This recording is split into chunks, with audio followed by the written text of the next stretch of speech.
Hello, hello, hello, everybody. Third attempt to make this video. My video stand kept breaking and the phone was flying, so third time lucky. Here goes. So, tomorrow we head off to Ibiza for our spiritual ceremony, which is going to happen next Saturday. But first, I want to share a little bit about last Friday. So it was on in St. Camillus in Limerick, our civil ceremony, and it was really lovely, very simple. But what made it quite special is where it was on, actually, because not many of you would know, but my father was a brother in the Order of St. Camillus before he met my mum, and it was a nursing order. He had trained in the UK to be a nurse, and he left the brothers. He left them actually before he met my mum, but um, but there was something quite special because there was a statue always in the house of St. Camillus, and Dad used to wear a little red cross in his undergarments.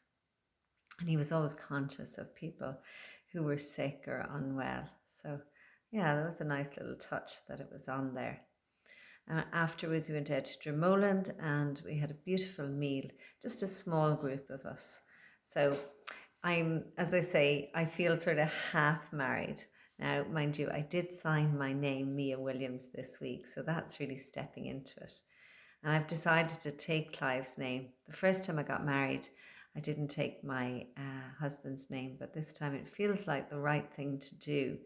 And it's almost like stepping into the second half of my life. Any numerologists out there, feel free to send me any info on the name Mia Williams. I'd be very grateful. So yeah, it feels like a good thing to do. So as I say, the bags are packed and I'm really excited about heading out to Ibiza, getting the books ready, thinking what reading material will I have for the plane. So I thought I'd just share that with you. So an old favourite of mine is A Return to Love by Marianne Williamson. So it's reflections on the principles of A Course in Miracles.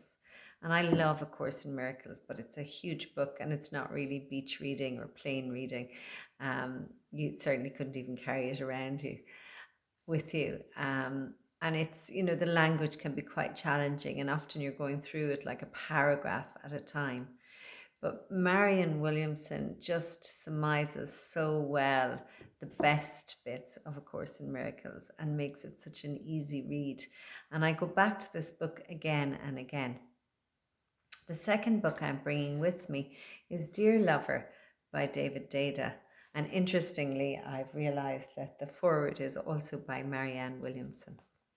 So this is a book that I have dipped in and out of. I've read about 2/3 of it. I'm not quite sure why I stopped at that point, but maybe there was enough for me to integrate.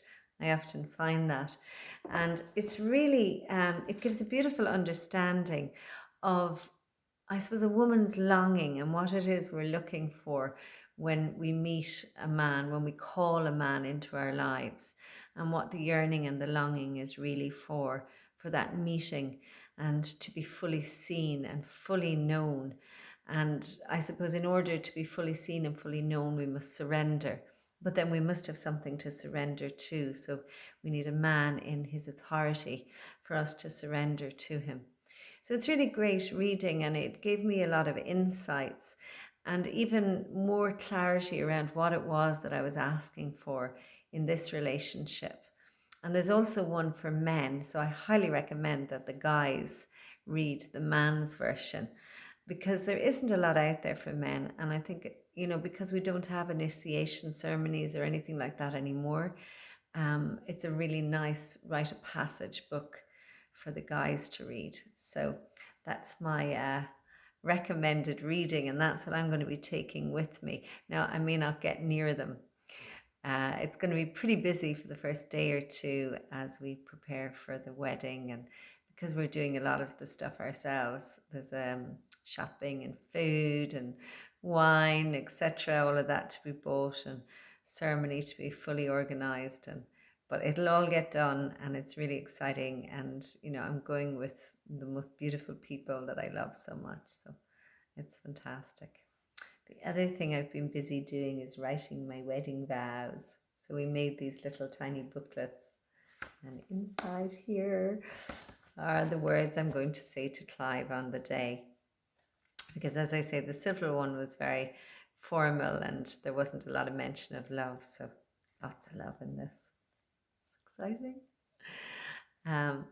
Yeah, I keep saying I feel very yeah, kind of shy on this one, or something. It's like I'm revealing more of myself. Not sure why. But one of the things I wanted to talk about is gratitude in this, because the thing I'm most grateful for, along with being able to share this journey with you actually, and your responses and your thank yous and your likes and your loves and your comments on Facebook and your comments on YouTube, your sharing, your subscribing, I'm so grateful.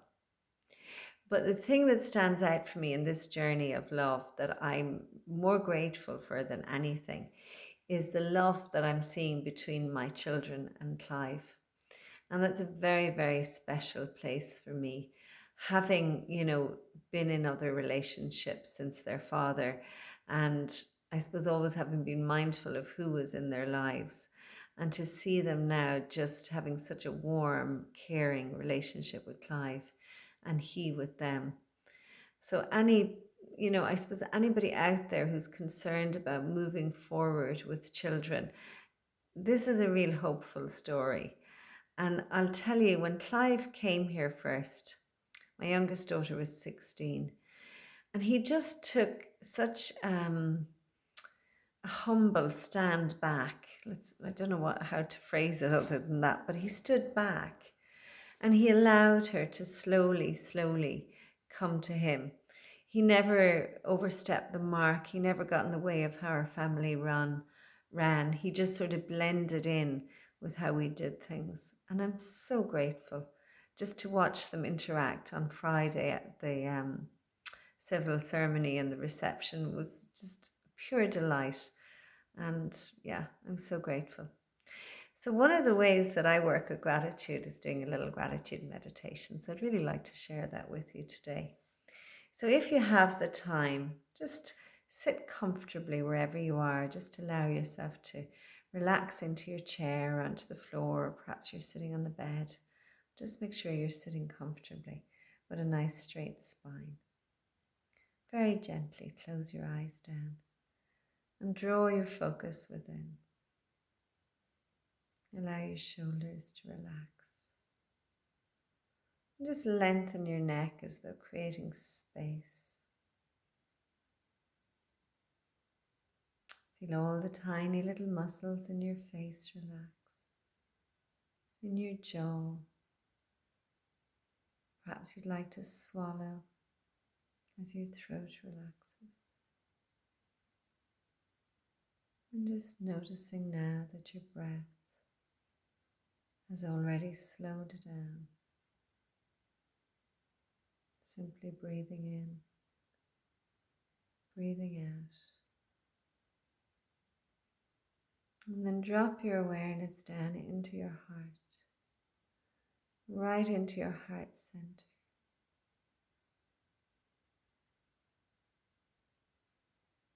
And begin to create space in here, as though pushing away the walls of the chest,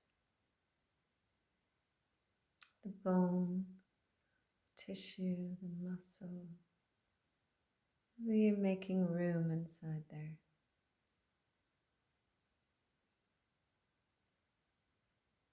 And then in this space, seeing a beautiful rosebud, any color you wish, just a beautiful rosebud. And then I'd like you to think of one thing for which you are truly grateful. Something that brings a smile to your face. Perhaps some really nice feelings.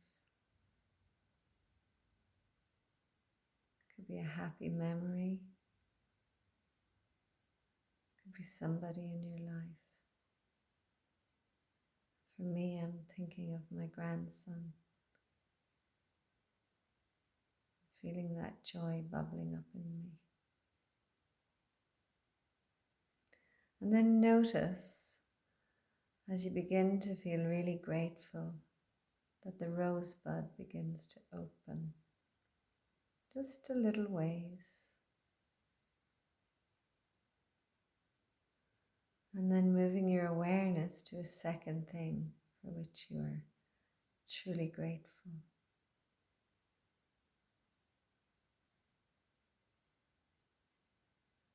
Watching that rose open a little bit more.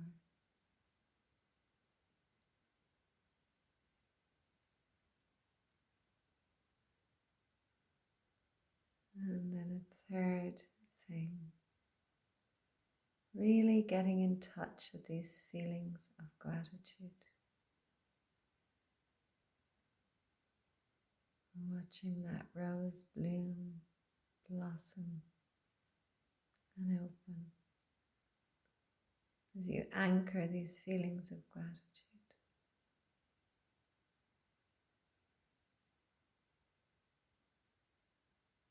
Now you can continue opening that rose, doing this meditation in your own time. Right now, what I'd like you to do is think of something that you would really like in your life.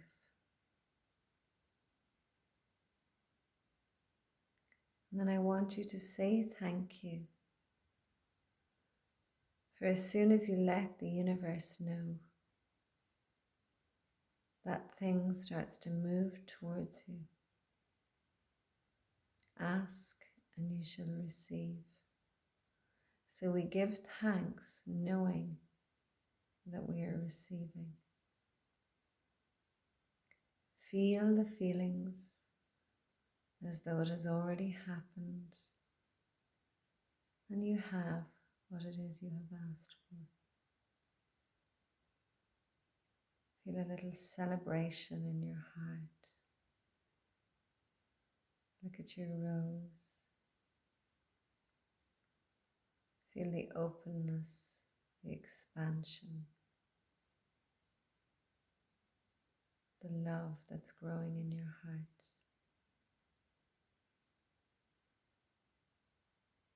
And continue to say thank you in the days that come. And soon you will receive. Take a deep breath in. Exhale, gently drop your chin downwards towards your chest. And gently open your eyes. And then draw your gaze upwards. Have a nice stretch. Thank you so much for joining me. I'm hopefully going to get one more video in before our wedding day in Ibiza. One more Queen Bride one, but it will be from Ibiza. So for now, thank you so much for watching and following and just being and sharing this journey with me. It's been wonderful. Thank you.